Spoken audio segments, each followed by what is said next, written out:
Welcome to the Moth Podcast. I'm Dan Kennedy.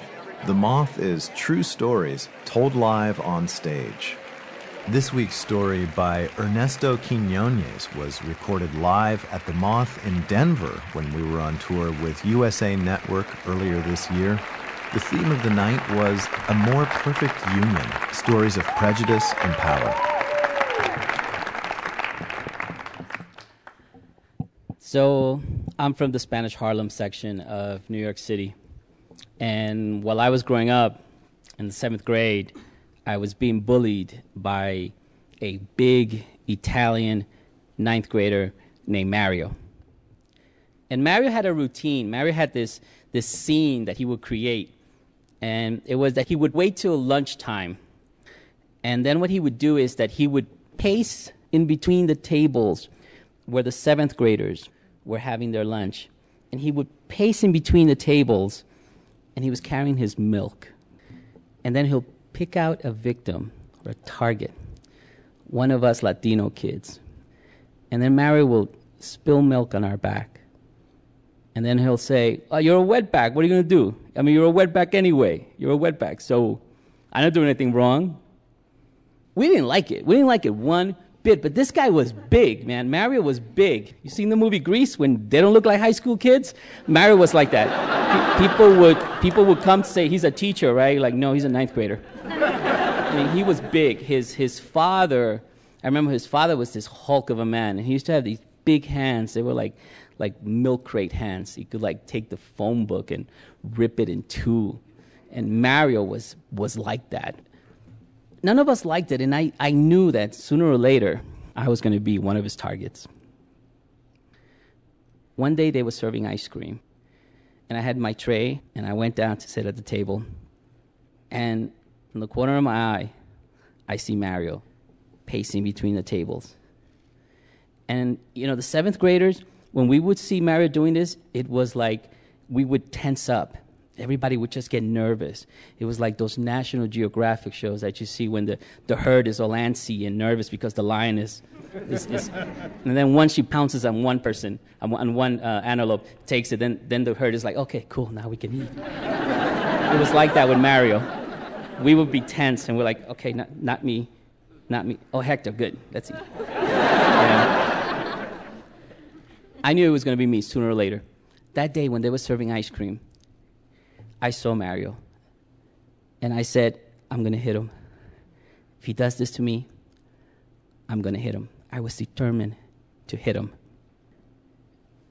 I feel Mario doing his little scene, and I feel him on my back.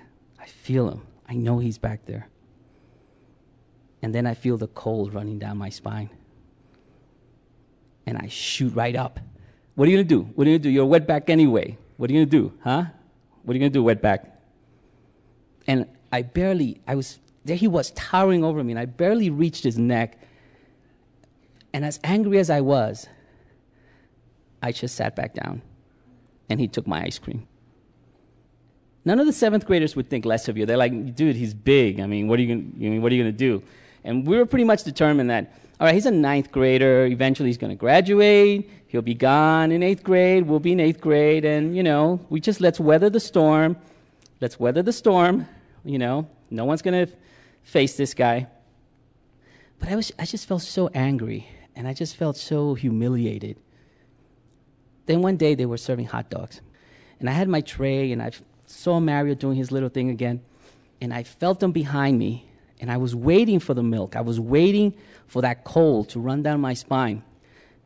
But instead, an arm came from above, and he took my hot dog. And I shot up, and I grabbed the hot dog. I said, hey, that's mine, give it back. And it broke in two. So then Mario said, oh, you freaker, here, you take it. And he threw it at my face, and I jumped him. Mario slipped, and I started beating him up. I started hitting him. But before I knew it, Mario had flipped me over, and he was beating the crap out of me. I mean, he was really beating me up. He gave me a black eye. He gave me a really bruised cheek. This cheekbone was really bruised, and he loosened my tooth, which years later came out. But I had stood up to the bully. I had stood up to the bully, and I was the toast of the 7th graders. I was like the Obama of the 7th grade class. And I was so proud of my bruises. They were like badges. They were like war wounds, And everybody was like, wow, Ernesto, you did it. Wow. So I was eating my lunch in peace, See, Mario said, it's not going to bother me, I stood up to him. So I'm eating. Mario's doing his thing. And then I feel the cold milk running down my back. And I felt so betrayed. I felt so betrayed by a principal. I felt betrayed by a principal that if you hit a bully, he will stop picking on you. It was a principle, the way that the planets revolve around the sun. It's a principle, the way that gravity says if you throw something up, it will come down. It's a principle. You hit a bully, he stops picking on you. But it wasn't working that way. What I had to realize was that Mario wasn't a bully. He was a racist. He was a racist bully. And other measures had to be taken. And I was just tired of it. I was fed up. So me and my friend got together, who had also been one of Mario's victims. We got together and we decided to do this. And what we did was that we went to a stationery store. And while my friend kept the clerk busy, I went to where the magazines were. And I knew exactly what genre I wanted. And it was easy to find. And I took the magazine that I knew was the magazine I wanted, and I put it inside my pants, and I put my shirt back down. I went to my friend and said, you ready? Let's go? All right, let's go. You're not going to buy anything? Okay, let's go. The magazine I stole was called Blue Boy.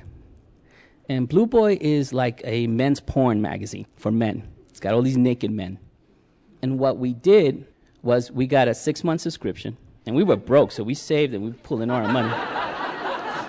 And we got 2 vibrators, and we mailed it to Mario as if Mario had actually asked for this. And we knew like every family in Spanish Harlem, it's the mother who has the mail key. Everything goes through the mom. The welfare checks, the bills, it all goes through the mom. So we knew it was the mom who was going to get this first, and we knew it. And so we went to school, and we waited, and we waited, and we got terrorized, and we waited. One day, Mario didn't come to school. I said, all right, maybe he's sick. Then, second day, he did not come to school. And then, word was that his father had beaten him, and he was in the hospital. His father had given him a beating, and it was so bad that he was in the hospital. And I knew why. I knew. But I still held on to hope that maybe that's the kind of family they are. That's why he's a bully. His father beats everybody up. But there was this kid named Felix, and he was like the gossiper of the school. And soon enough, he was telling the boys, yo, you guys heard? Mario is G. Mario is G. And then I knew that we had gone too far, that it was us. I asked my friend, you going to come, should we go visit him? He's like, I'm not visiting Mario. But I went. He was staying at Metropolitan Hospital, and I walked in. I went to the visitor's desk. You had to say you were family, so here I was saying I was family to this guy. And I got the visitor's passes, big plastic card. And I was wondering, what is it that I'm doing here? Why am I here? How is he going to receive me? What am I going to say to Mario? But somehow I also felt like maybe I should do this visit. And I got on the elevator, holding my pass. I punched the floor. The doors open, and they closed back. And I went back down, and then I went home. And I didn't see him. The next time I saw Mario in school, when he did come, he had a cast on his face. He had like a hockey mask because his father had also broken his nose. So he had a big cast. And he wasn't the same Mario, that swagger, that atmosphere of this invulnerable person was gone. And it wasn't because his father had beaten him up. It was because of this rumor that was going around, a rumor that I had started. My memory of him was in the yard, smoking with his friends. And I felt, should I say something to him? And I also didn't. But I realized that he was leaving people alone, not because he didn't want to bully them, because he wanted to be left alone. Because something had humiliated him. It was only years later when I started writing novels, when I started writing about El Barrio, about Spanish Harlem, and started scrutinizing my life. What is it that happened in these neighborhoods? What was this all about? When it finally hit me that prejudice is so evil that it can creep up on you. And before you know it, you yourself have become the bigot.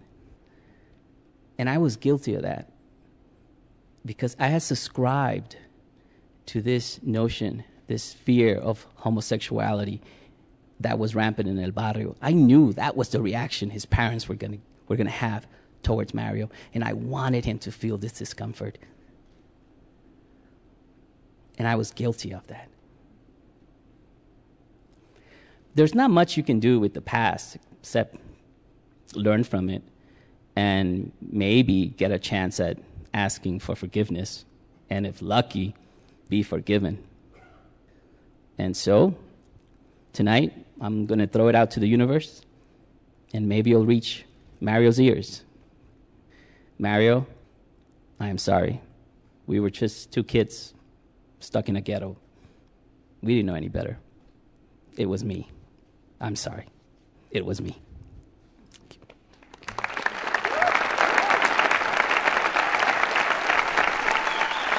Ernesto Quiñónez's debut novel, Bodega Dreams, was chosen by the New York Times as a new immigrant classic and by the New York Public Library as one of 25 books to remember. He's currently an assistant professor at Cornell University. Oh, and another reminder for those of you in Vermont, The Moth is coming to Burlington on Saturday, October 22nd. We're partnering with Vermont Public Radio and PH International to present Building a Bridge, Stories from Both Sides. For tickets and more information, go to themoth.org. The Moth is a non-profit organization, so consider supporting our free podcast by going to our podcast contribution page or by becoming a Moth member, and you can do that at themoth.org. Our podcast host, Dan Kennedy, is the author of the book Rock On, an Office Power Ballad. Learn more at rockonthebook.com. Thanks to all of you for listening, and we hope you have a story-worthy week. Podcast audio production by Paul Ruest at the Argo Studios in New York. Podcast hosting by PRX, Public Radio Exchange, helping make public radio more public at prx.org.